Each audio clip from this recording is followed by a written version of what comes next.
একজন সাহাবী যিনি আল্লাহর সত্য দিনকে বিজয়ী করার জন্য আজীবন সংগ্রাম করেছিলেন, আর শেষ পর্যন্ত সেই সংগ্রামের পথেই নিজের শেষ রক্তবিন্দুটুকু ঢেলে দিয়ে তিনি শহীদ হয়েছিলেন। কিন্তু আশ্চর্যের বিষয়, সেই সাহাবী একবার নিজেকে জাহান্নামী মনে করেছিলেন। নিজেকে তিনি এতটাই অপরাধী ভেবেছিলেন যে রাসূলুল্লাহর সামনে দাঁড়ানোর সাহসটুকু তিনি হারিয়ে ফেলেছিলেন। কিন্তু কেন? কি এমন অপরাধ তিনি করেছিলেন? কোন ভুলের জন্য তার হৃদয় এতটা গ্লানিতে ভরে উঠেছিল? আর কি ঘটেছিল শেষ পর্যন্ত? সম্পূর্ণ গল্পটা তুলে ধরব আজকের পর্বে।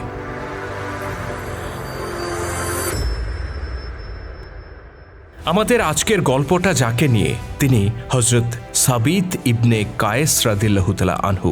তিনি ছিলেন মদিনার খাজরাজ গোত্রের একজন আনসার সাহাবী। কোরাইশদের অত্যাচারে মক্কায় টিকতে না পেরে আল্লাহ নবী যখন মদিনায় হিজরত করেছিলেন, তখন মদিনার যে মানুষগুলো তাকে আশ্রয় দিয়েছিল, নিজেদের জীবন দিয়ে তাকে রক্ষা করার শপথ করেছিল, তাদেরই একজন সাবিত ইবনে কায়েস রাদিয়াল্লাহু তাআলা আনহু। তবে অন্য সাহাবীদের থেকে সাবিত ইবনে কায়েসের একটি বিষয়ে বিশেষত্ব ছিল। তিনি ছিলেন অতুলনীয় বলিষ্ঠ কণ্ঠের অধিকারী।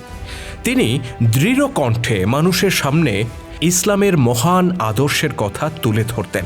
তার কণ্ঠের দৃঢ়তা, ভাষার সাবলীলতা ও বলিষ্ঠতা মানুষের হৃদয়ে আলোড়ন সৃষ্টি করত।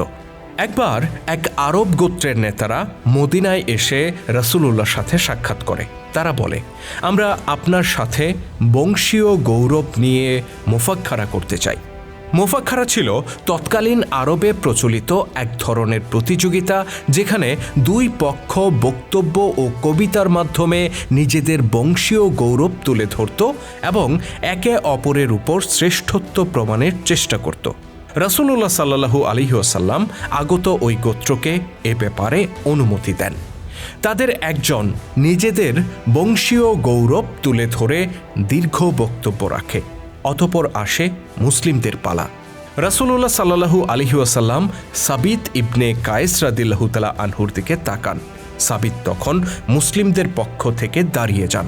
অতঃপর তিনি এত চমৎকার ভাষায় বক্তব্য রাখেন যা উপস্থিত সবাইকে মুগ্ধ করে। তার বক্তব্যের মূল বিষয়বস্তু ছিল এই যে মানুষের গৌরব তাদের গোত্রীয় অহংকারে নয়, বরং আল্লাহ ও তার রাসূলের নির্দেশ অনুসরণের মধ্যে নিহিত। রাসূলুল্লাহ সাল্লাল্লাহু আলাইহি ওয়াসাল্লাম তার সেই বক্তব্যে খুবই খুশি হন। এ ধরনের অনেক ঘটনার কারণে সাবিত ইবনে কায়েস রাদিয়াল্লাহু তাআলা আনহুকে বলা হয় খতিবে রাসূলুল্লাহ বা রাসূলুল্লাহর খতিব। তবে প্রত্যেক ক্রিয়ার যেমন একটা বিপরীত প্রতিক্রিয়া থাকে, তেমনি সাবিত ইবনে কায়েসের এই চমৎকার বৈশিষ্ট্যেরও একটা ভিন্ন দিক ছিল। সেটা হচ্ছে, তিনি যখন রাসূলুল্লাহর সামনে কথা বলতেন তখন তার কণ্ঠস্বর মাঝে মধ্যে উঁচু হয়ে যেত। এটা এই জন্য নয় যে তিনি রাসূলুল্লাহর সাথে উদ্ধত সুরে কথা বলতেন, বরং প্রাকৃতিকভাবেই তার কণ্ঠ ছিল ভারী এবং উঁচু। আর আল্লাহ নবীও এটা ভালো করেই জানতেন, যে কারণে তিনি কখনো তার এই উঁচু কণ্ঠকে আদবের বরখেলাফ মনে করতেন না। হিজরতের ৯ বছর পরের কথা, একদিন রাসূলুল্লাহ সাল্লাল্লাহু আলাইহি ওয়াসাল্লাম তার সাহাবীদেরকে নিয়ে বৈঠকে বসেছিলেন। সাবিত ইবনে কায়েস রাদিয়াল্লাহু তাআলা আনহু সব সময় এই ধরনের বৈঠকে উপস্থিত থাকতেন, কিন্তু সেদিন তাকে দেখা গেল না। রাসূলুল্লাহ সাহাবীদেরকে বললেন, খবর নিয়ে দেখো তো তার কি হয়েছে। একজন সাহাবী গেলেন সাবিত ইবনে কায়েসের বাড়িতে। সেখানে দেখা গেল তিনি মাথা নিচু করে নিজের ঘরে বসে আছেন। তাকে বলা হলো, হে সাবিত, আল্লাহ রাসূল আপনাকে না দেখে পেরেশান হয়েছেন, আপনি আমার সাথে চলুন।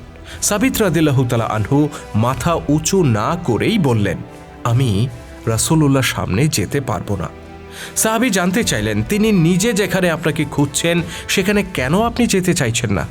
সাবিত বললেন, আমি রাসূলুল্লাহর সামনে বহুবার উঁচু কণ্ঠে কথা বলেছি।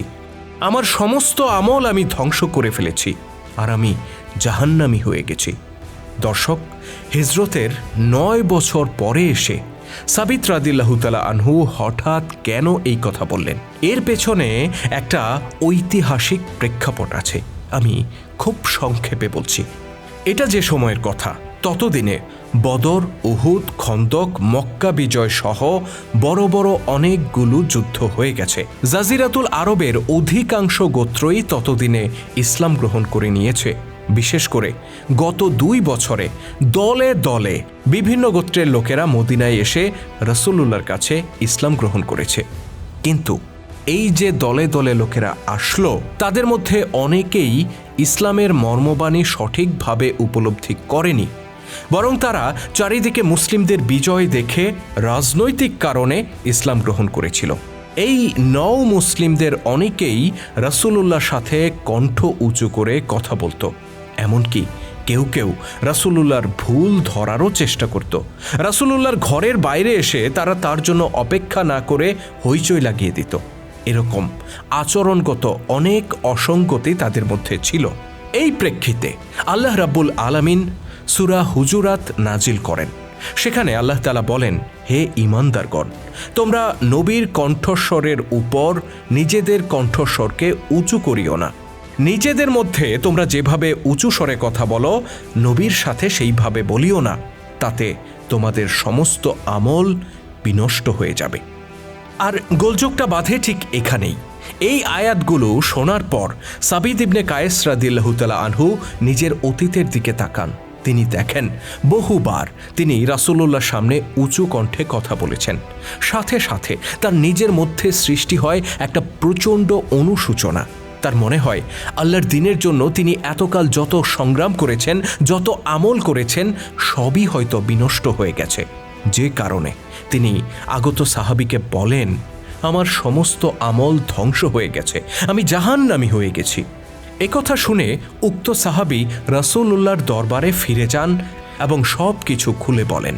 আল্লাহ নবী তখন বলেন, তুমি তার কাছে ফিরে যাও আর বলো সে জাহান্নামীদের অন্তর্ভুক্ত নয়, বরং সে জান্নাতীদের অন্তর্ভুক্ত।